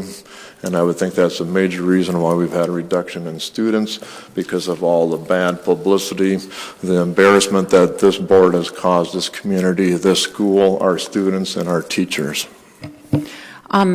Student Representative Olafson. A question about students who leave the district. For the students who leave the district by choice, are they asked their reason for leaving the district by choice? That is a great question. We do keep records on where students go. Very often, families will share the district that they're going to, and we can record that. For others, we need to wait until, if they leave without telling us, we wait to get a request from another school district for those records so that we can track where they have gone. There are a number of students that we don't know where they've gone. Sometimes they go out of state, and so they are out of the MARS student tracking system. And other times, we really don't know where they've gone. There are students who maybe have had 15 or more consecutive absences, and it takes us a while to find them. And sometimes we work with social services, we work with police sometimes to really find out where they've gone. Did you have something else to add? Yes. Okay. I just thought for the students who we know where they go, if we knew why they left, we would know our areas for improvement. Good question. Member Harla. I would just want to offer a solution that the district continues to be at the table when it comes to housing issues. There's a lot of folks, I'm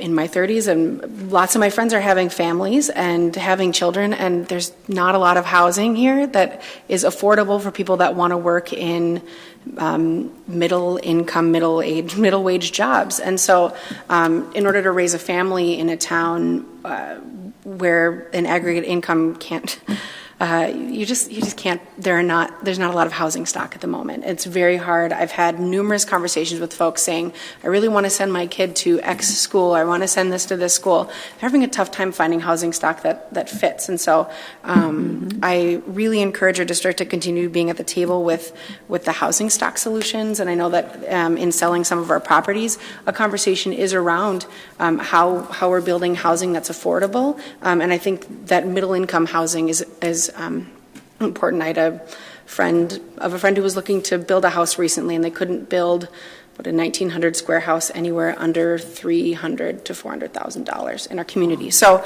I think that goes beyond building. It goes even rental prices are significantly high. So hearing that firsthand from families that are my age raising kids is it's tough. So they're going to communities where they can get better housing and on similar wage jobs. So thank you.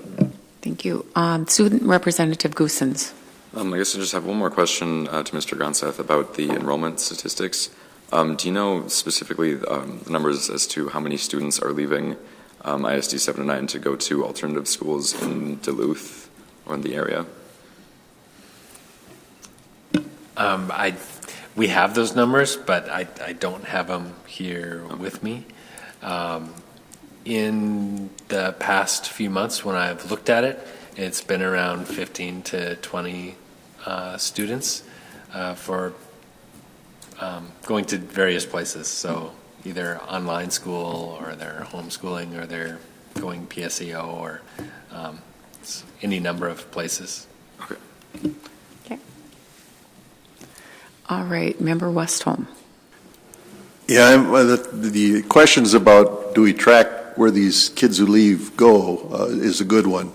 And as someone who, again, served as a principal, assistant principal for 17 years, that was one of our primary things that we concentrated on. We spent a lot of time.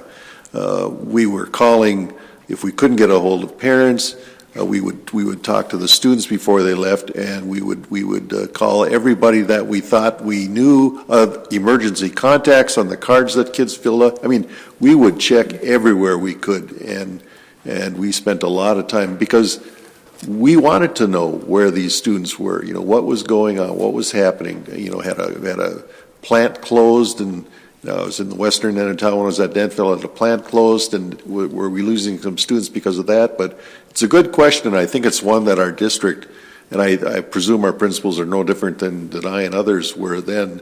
We spent a lot of time on that, and because we wanted to know. It was important information for us.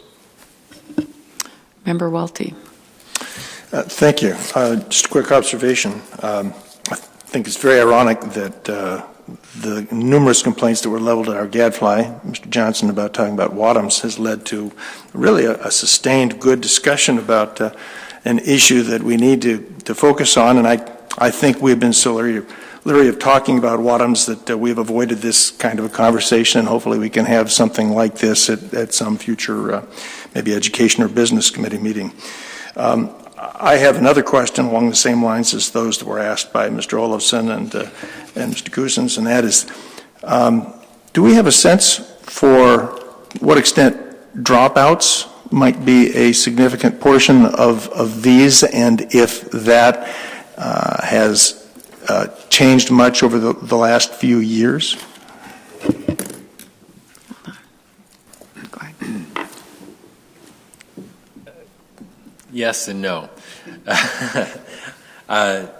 Yes, we have the number of dropouts over, trending over history.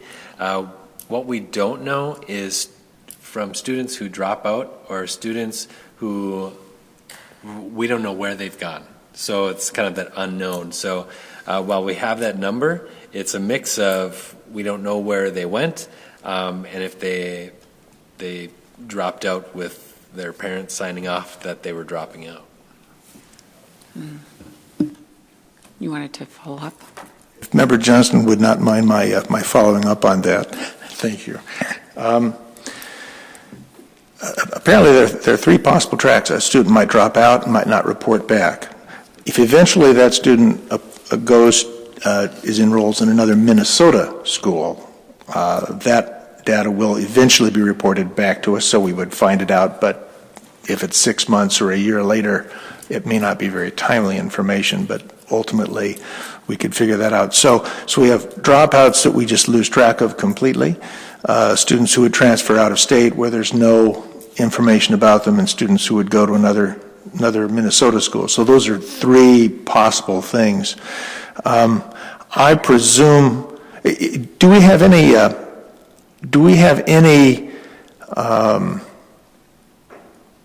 do we seek from the counselors and the staff where these students were information or their best guesses as to what happens to kids, and do we in any way collate those guesses to try to analyze where the departing students may have gone?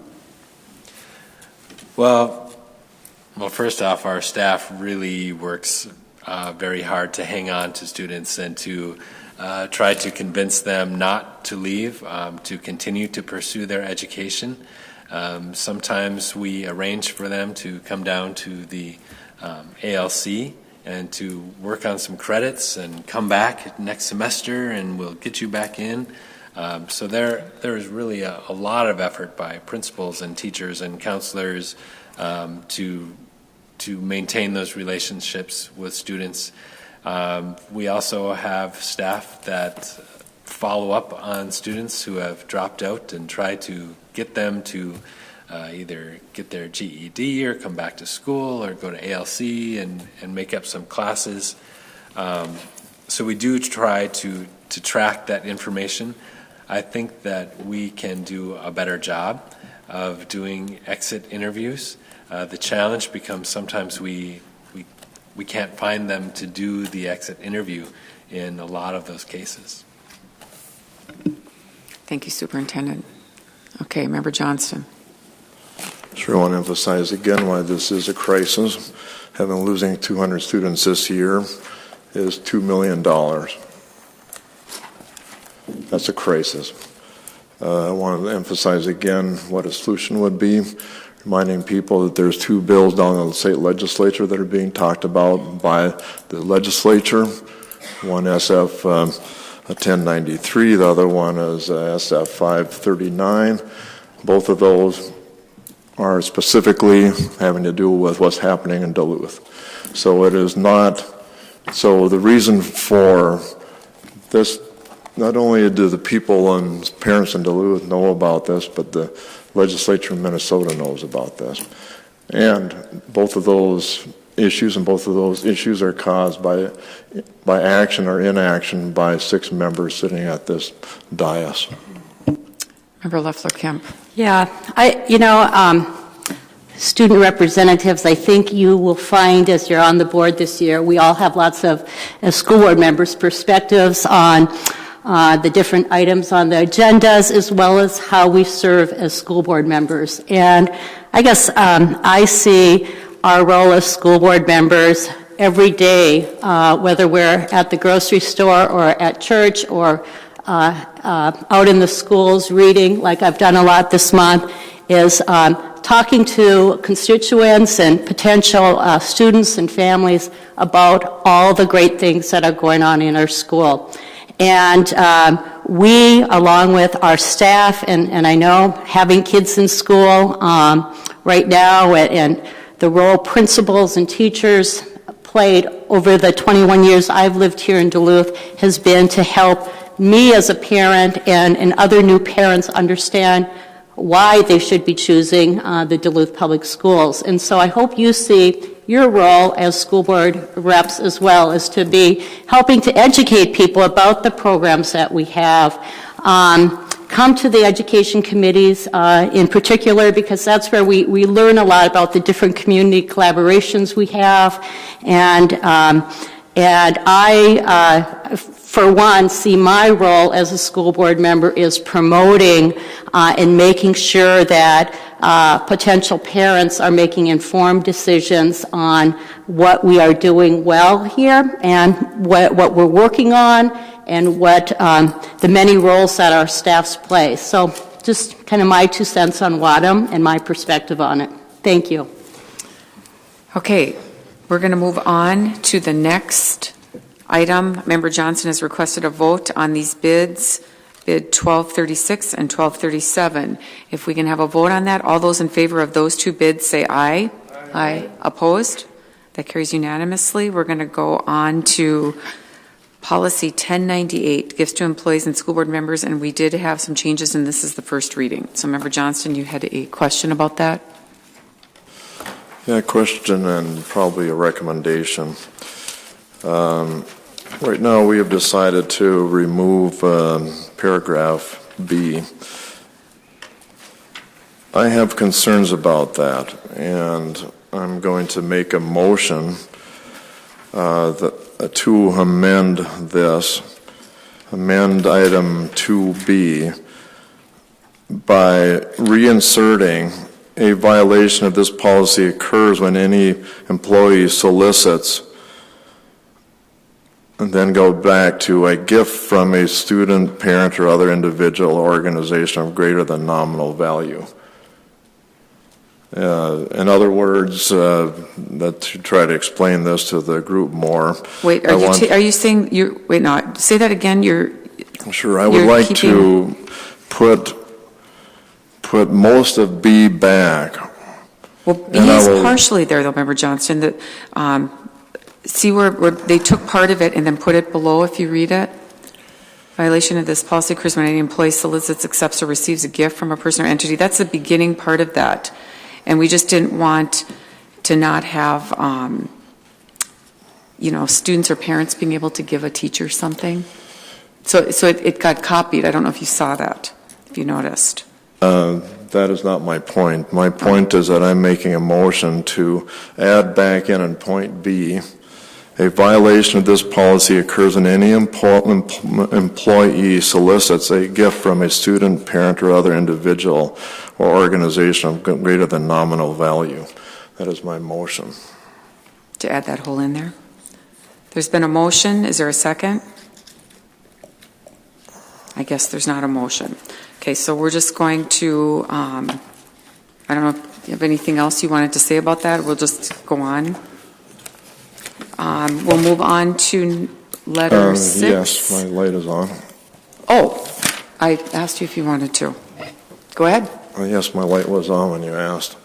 Yes, I would. Then I'm asking for a vote on that, and I'd like to have some discussion on that. It's the first reading. Wait, this is a first reading on this. We can talk about this at, you want a separate vote on this? Yes. Okay, we'll do the vote on 3A, gifts to employees and school board members. All those in favor say aye. Aye. All those opposed? Oh, Member Welty, you have a point of order? I was going to make a comment about the amendment, which I did not second.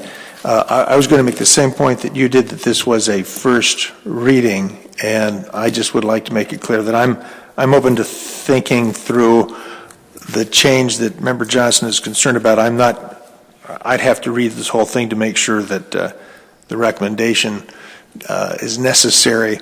I guess my one concern is the word nominal, because nominal really doesn't tell us much of anything at all. But I would be quite happy to have a discussion of this, because it will be on our business committee minutes agenda next time. Yes. Student Representative Goosens. I think I just have one question, and kind of relates to Member Johnson's proposed amendment, that while I definitely understand the intent of not wanting to completely prohibit students or parents from giving teachers any kind of gift or anything. It does seem like with the removal of that section and what B is then altered to B, that it does not really put any kind of cap or limit to the value of any kind of gift that a student or parent can give to a teacher or any other member. So I was just wondering if that was intentional or what the, or just kind of an explanation of that. Interesting. Member Murneke? Wait, you just turned off. Okay. Thank you.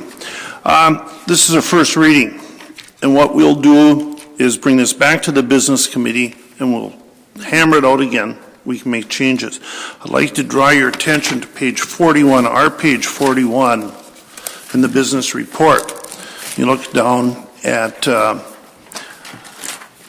1, 2, 3, 4, 5, 6, 7. It gives you the state statute. That's what we go by. And so it is defined. We would go by that. Mm-hmm. Thank you, Member Murneke. Member Westholm. Oops. Go ahead. Member Murneke beat me to the punch, so I don't have anything to add on that one. That was the same thing I was going to point out. Member Johnston. Yes, I'm going to vote against this. I'm looking forward to the discussion. I want to say really briefly why I think that adding point B in there would do it, and it'll just take me a minute. What paragraph B does, it prohibits an employee from soliciting gifts from a parent or student. That is completely different from the following paragraph. I think it's very important, and I've heard many complaints from parents that sometimes employees may be soliciting things when it comes to sports, when it comes to other items. That doesn't happen a lot, but I think it's important to acknowledge that that does occur.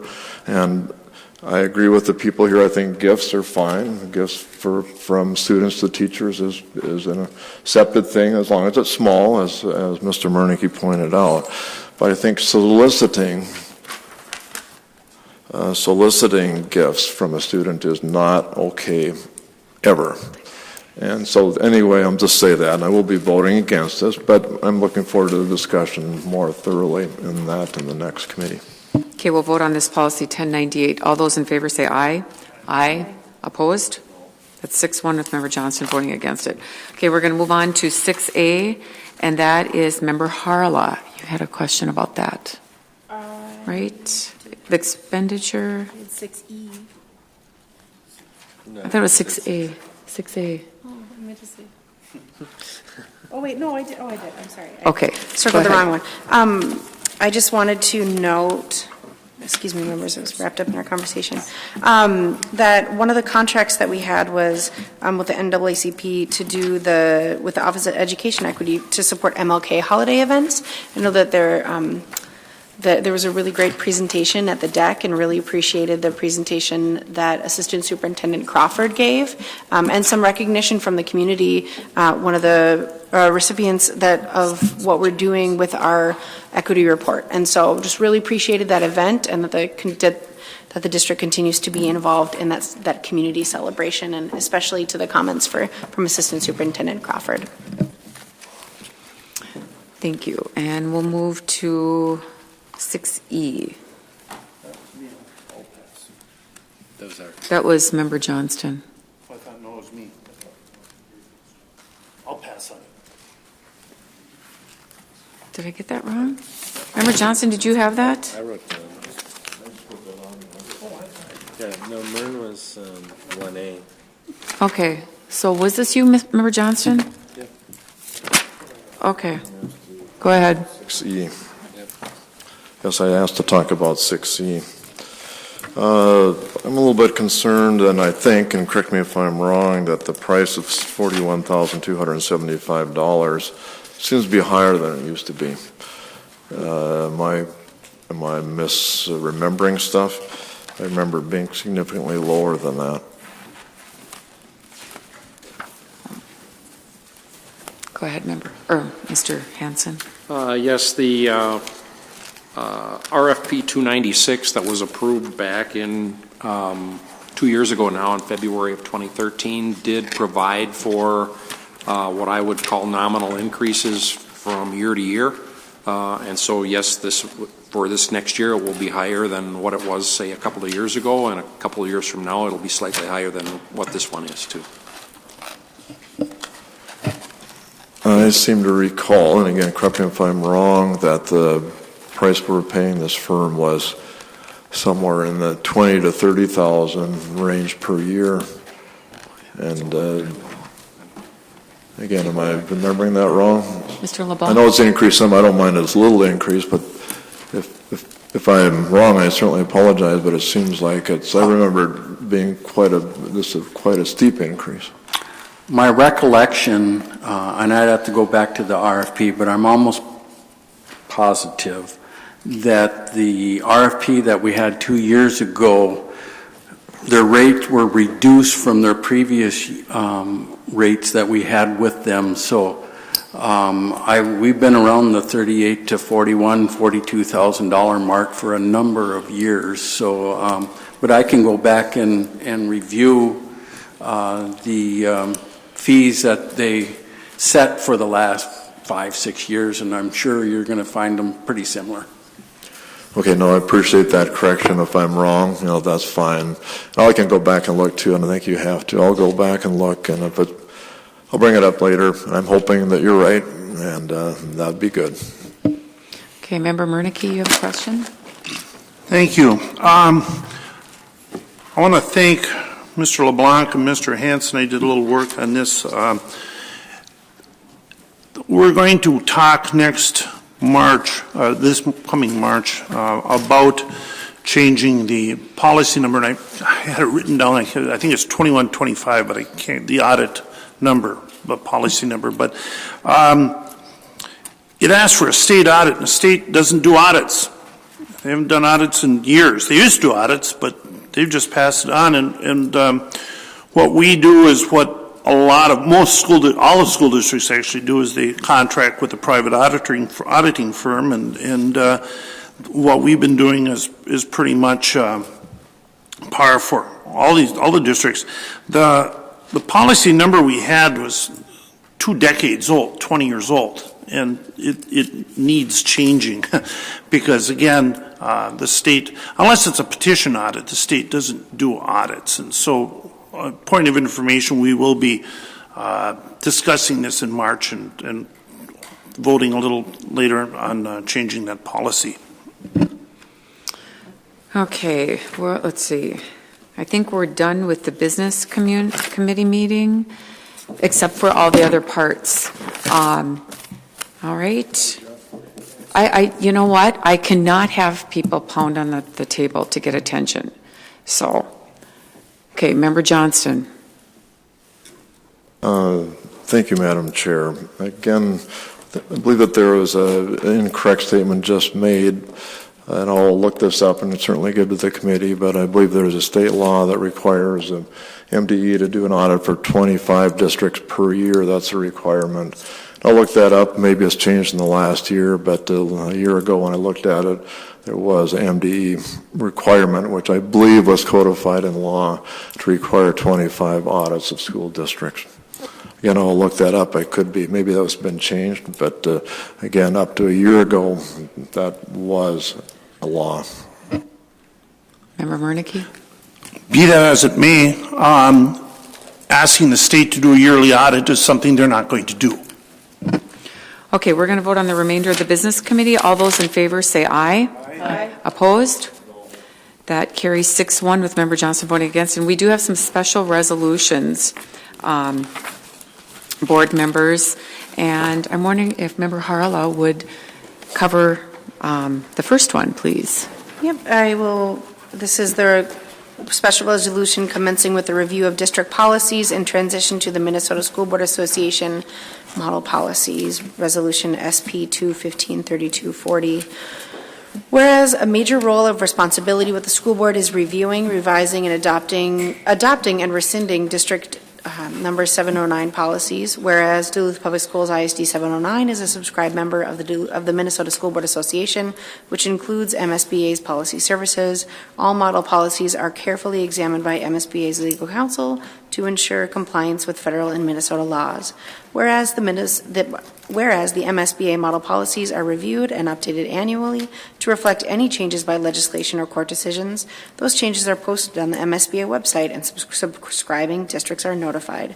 Now therefore be it resolved that the School Board of Independent School District 709, St. Louis County, Minnesota, that the school board directs district administration to commence with the review of current district policies and transition to the MSBA model policies, including their numbering system. So I move SP 2-15-3240.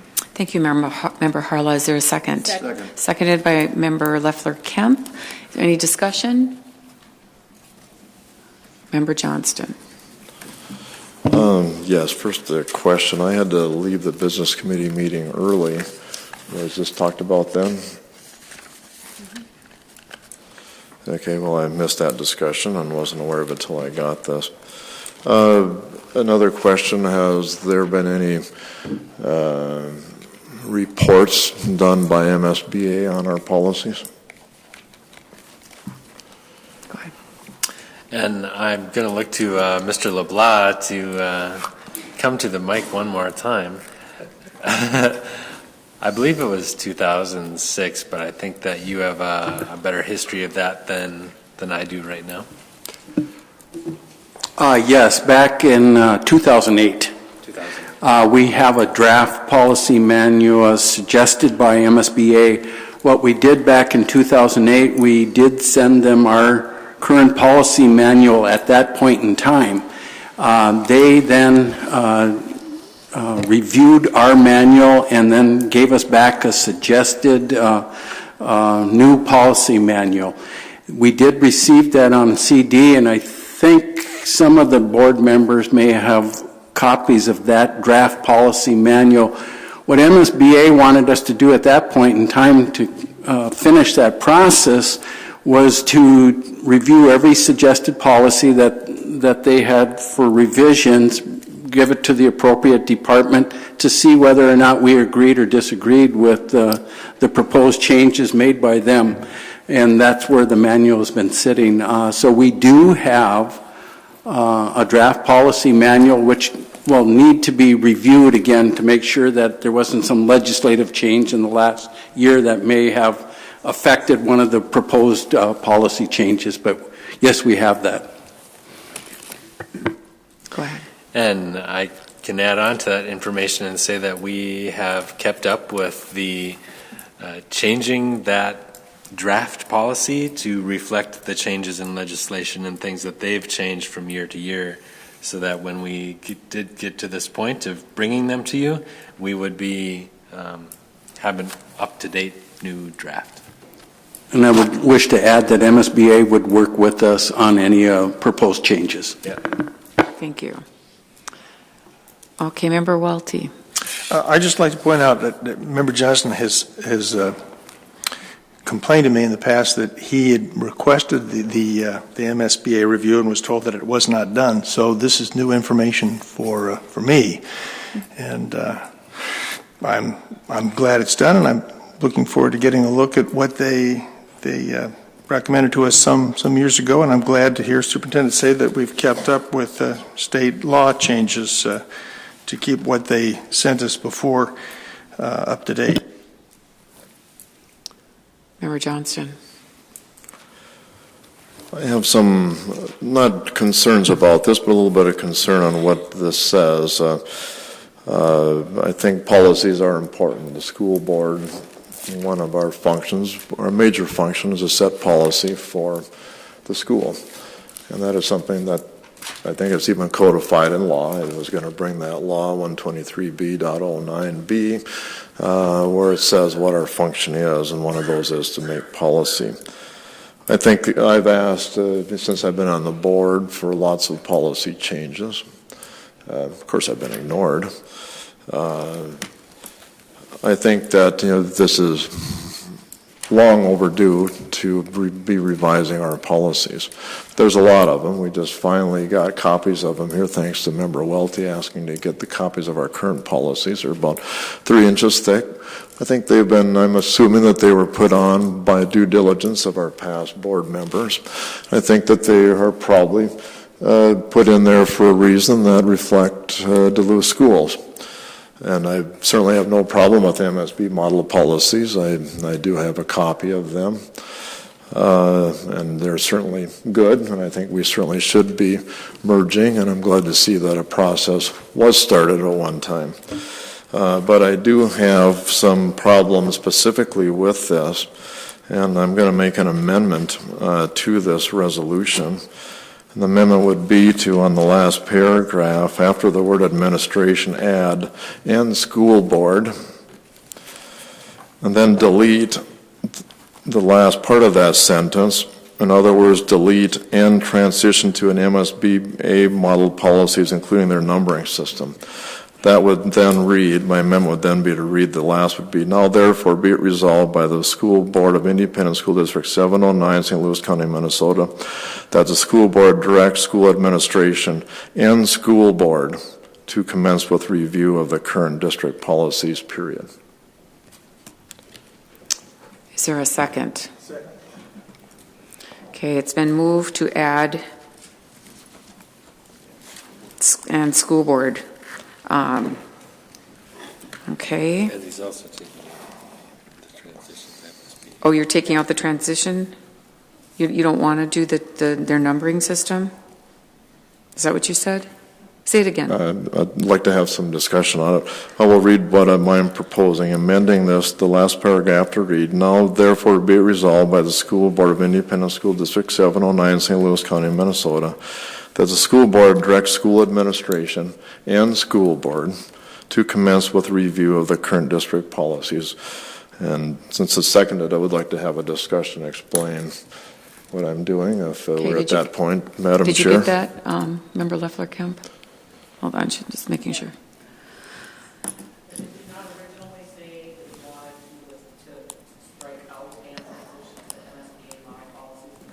Yeah. So, yeah. That's what I thought too. I can't, I hear somebody speaking out in the audience, somebody's going to have to speak what they said, because I can't hear what's been said. Hold on a second, hold on. Melinda has, Ms. T-Bone.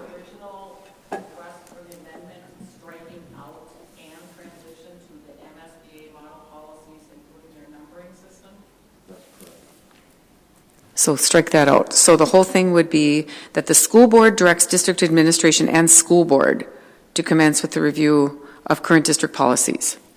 Stop. Okay. And there was a second by Member Welty. Okay. Member Harla. It was my understanding from the discussion that we had at our committee that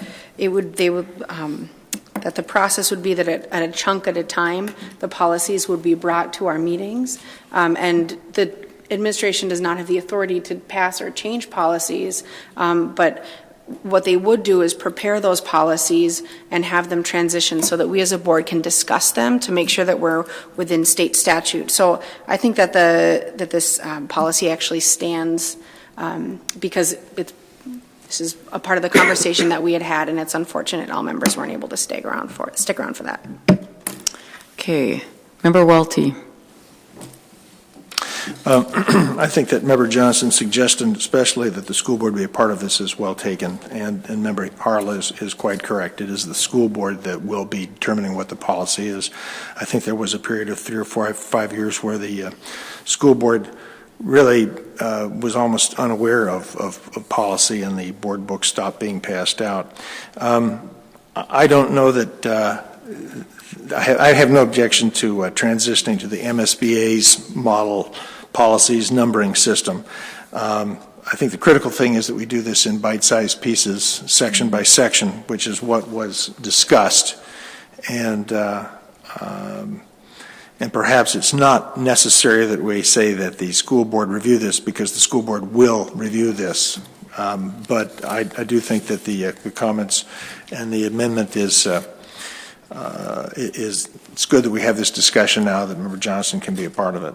So having seconded it, I don't know that I will vote for it, but I will have a say when we take a look at these policies bit by bit as time goes on. And I'm in no hurry to do this because I know our policies are very thick, and if it takes a year or two to proceed, just as long as we do a good job.